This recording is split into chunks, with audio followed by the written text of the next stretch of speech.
Hello दोस्तों, PhD का एक नया नोटिफिकेशन स्टार्ट हो गया है जो कि Indian institute of information technology design and manufacturing Kurnool से है। दोस्तों ये नेशनल इंपॉर्टेंस इंस्टीट्यूट है, तो ये गवर्नमेंट ऑफ इंडिया के अंडर में है। तो दोस्तों इन्होंने कुछ सब्जेक्ट के लिए आवेदन मांगे हैं जो कि फुल टाइम और पार्ट टाइम के लिए आवेदन है और काफ़ी सारी कैटेगरी के अंदर आवेदन है।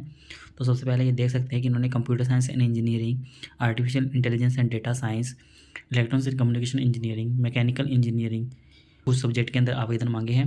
तो सबसे पहले वैकेंसी का टेबल इन्होंने बताया है कि किस प्रकार से ये आवेदन है। तो फुल टाइम पीएचडी जो इंस्टीट्यूट फेलोशिप के साथ में है उसके अंदर 28 सीटें हैं और full time PhD sponsored project के अंदर 6 सीटें हैं, पार्ट टाइम के पीएचडी के अंदर 9 सीटें हैं, फुल टाइम विश्वविद्यालय स्कीम के अंदर 4 सीटें हैं, पार्ट टाइम विश्वविद्यालय स्कीम के अंदर 2 सीटें हैं। तो इस प्रकार से सीटों की संख्या दी हुई है और यहाँ पर रिसर्च प्रोग्राम फिर से यहाँ पर बताए हुए हैं कि सभी कैटेगरी के अंदर मांगे गए हैं और यहाँ पर कैटेगरी फिर से बताई गई है।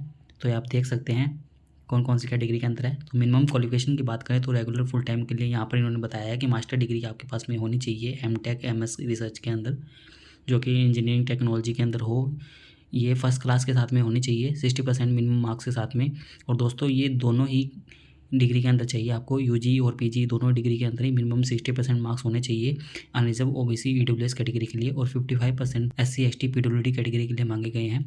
यदि कोई सिर्फ बैचलर डिग्री के आधार पर आवेदन करना चाहता है तो उसके पास में गुड एकेडमिक रिकॉर्ड के साथ में 4 ईयर की बैचलर डिग्री होनी चाहिए। और दोस्तों जो बैचलर डिग्री हो उसकी वो CFTI से होनी चाहिए, सेंटर फंडेड टेक्निकल इंस्टीट्यूट होते हैं उनसे ही होनी चाहिए डिग्री, तो वैलिड मानी जाएगी। या आपके पास में बीटेक डिग्री होनी चाहिए CFTA से वैलिड गेट स्कोर के साथ में, क्योंकि ऊपर वाले के अंदर तो CGPA 8 चाहिए यदि आप सिर्फ गेट स्कोर नहीं है तो, और नीचे वाले के अंदर यदि आपके पास गेट स्कोर है तो 7.0 CGPA भी चल जाएगी आपकी। 65% मार्क्स अनरिजर्व ओबीसी ईडब्ल्यूएस के लिए और 60% SC ST PWD के लिए। तो इस प्रकार से यहाँ पर इन्होंने बैचलर डिग्री इंजीनियरिंग टेक्नोलॉजी के अंदर वैलिड गेट स्कोर के साथ में नॉर्मल लोगों के लिए बताई है जिनके पास में CFTI से नहीं है तो उनको 75% मार्क्स चाहिए और 70% रिजर्व कैटेगरी वालों के लिए।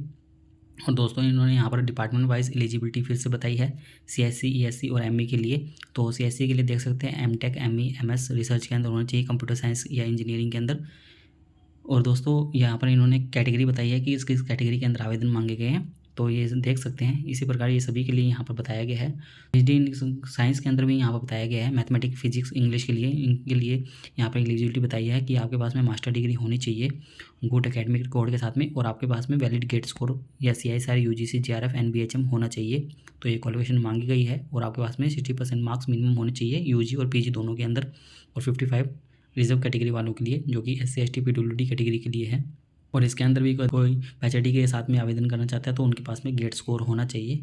इस प्रकार से यहाँ पर लिखा गया है और एलिजिबिलिटी भी बताई गई है साइंस के लिए। तो साइंस के लिए भी देख सकते हैं, साइंस के अंदर मैथमेटिक्स के अंदर अप्लाई करने के लिए MSc इन मैथमेटिक्स होने चाहिए आपके पास में, या अप्लाइड मैथमेटिक्स अच्छे एकेडमिक रिकॉर्ड के साथ में। साइंस फिजिक्स के अंदर अप्लाई करना चाहते हैं तो मास्टर डिग्री इन फिजिक्स के अंदर होनी चाहिए, अप्लाइड फिजिक्स के अंदर material science good academic record के हिसाब से।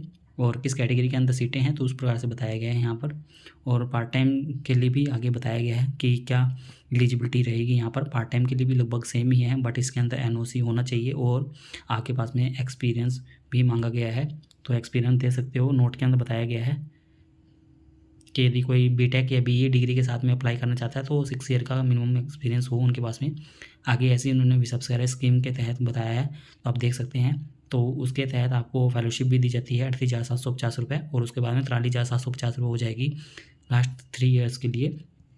ऐसे ही इन्होंने यहाँ पर इंस्टीट्यूट फेलोशिप के बारे में बताया है कि यदि इसके अंडर में अप्लाई करते हैं तो आपको फर्स्ट और सेकंड ईयर के अंदर 37,000 पर मंथ दी जाती है JRF और लास्ट 3 ईयर्स के लिए 42,000 रुपये दी जाती है, टोटल 5 साल के लिए आपको मिलती है। ऐसे ही इन्होंने अलग अलग अंडर प्रोजेक्ट स्कीम के तहत भी बताया है, या आपके पास में हो तो ये एप्लीकेशन प्रोसीजर भी इन्होंने बताया है कि आपको जो भी आप ऑनलाइन सबमिट कर रहे हो तो आपको ये इंक्लोज करना होगा, GATE score CISR UGC JRF जो भी आपके पास सर्टिफिकेट है वो आपको अपलोड करना होगा, नो ऑब्जेक्शन सर्टिफिकेट भी, यदि एक्सपीरियंस सर्टिफिकेट, ये सभी। एप्लीकेशन फ़ीस की बात करें तो दोस्तों जनरल OBC के लिए 500 रुपये फ़ीस है, SC ST PWD के लिए 250 रुपये फ़ीस है और नीचे पेमेंट करने के लिए लिंक दिया हुआ है, बट अप्लाई करने की लिंक यहाँ पर नहीं मिलेगी आपको। तो अप्लाई करने की लिंक आपको हमारी वेबसाइट पर मिल जाएगी और ये पेमेंट करने की लिंक भी आपको हमारी वेबसाइट पर मिल जाएगी और इस नोटिफिकेशन की लिंक भी, और जहाँ से आप अदर नोटिफिकेशन की लिंक भी देख पाएंगे जो भी ऑनगोइंग है। तो दोस्तों आगे ये शॉर्ट लिस्ट जो क्वालिफाइंग होंगे उनको रिटन टेस्ट इंटरव्यू के लिए क्या क्या डॉक्यूमेंट्स वगैरह चाहिए होंगे, तो ये सभी डॉक्यूमेंट्स यहाँ पर लिस्ट दी हुई है। तो आपको 10 से लेकर पीजी डिग्री तक सभी चाहिए, रिजर्वेशन सर्टिफिकेट, यदि आप कोई पीडब्ल्यूडी से बिलोंग करते हैं तो उसका सर्टिफिकेट, और आपने GATE, CISR, UGC, JRF, NET, GATE, GST वगैरह जो भी पास आउट किया है तो वो सब यहाँ पर देना है, और experience certificate, no objection certificate सभी यहाँ पर मांगे गए हैं। और आपको सिलेक्शन प्रोसीजन के लिए मिनिमम क्वालिफिकेशन होनी चाहिए, और जो भी मांगा जाता है वो पूरा कंप्लीट आपके पास हो तो आपको एडमिशन दे दिया जाएगा। और आगे इन्फॉर्मेशन और भी दी है। यहाँ पर इन्होंने कुछ इंपॉर्टेंट डेट्स की बात की है कि 15 मई इसकी लास्ट डेट रहेगी, और जो कंटेंट शॉर्ट लिस्ट किए जाएंगे रिटन टेस्ट और इंटरव्यू के लिए वो 22 मई को उसकी लिस्ट आ जाएगी। और रिटन टेस्ट और इंटरव्यू आपका 5 से 6 जून को होगा, और रिज़ल्ट आपके 11 जून को आ जाएंगे। और आपको जो भी फ़ीस पेमेंट करनी होगी वो 16 जून को करनी होगी, और उसके बाद में आपका एकेडमिक सेशन स्टार्ट हो जाएगा 1 जुलाई से। आगे ब्रॉड एरिया ऑफ रिसर्च दिया हुआ है यहाँ पर, तो आप देख सकते हैं, तो सभी के लिए ही है ये। तो आप देख सकते हैं CSC के लिए ESC और ME और साइंस सब्जेक्ट से रिलेटेड, तो और ये विश्वविद्यालय स्कीम के लिए अलग बताया गया है। तो ये सभी के लिए अलग अलग यहाँ पर दिया हुआ है रिसर्च एरिया। तो ये देख सकते हैं प्रोजेक्ट फेलोशिप के अंडर में है। यहाँ पर फ़ीस की बात करें तो फ़ीस दोस्तों वैसे काफ़ी कम है इसके अंदर, यदि आप डे स्कॉलर रहेंगे तो।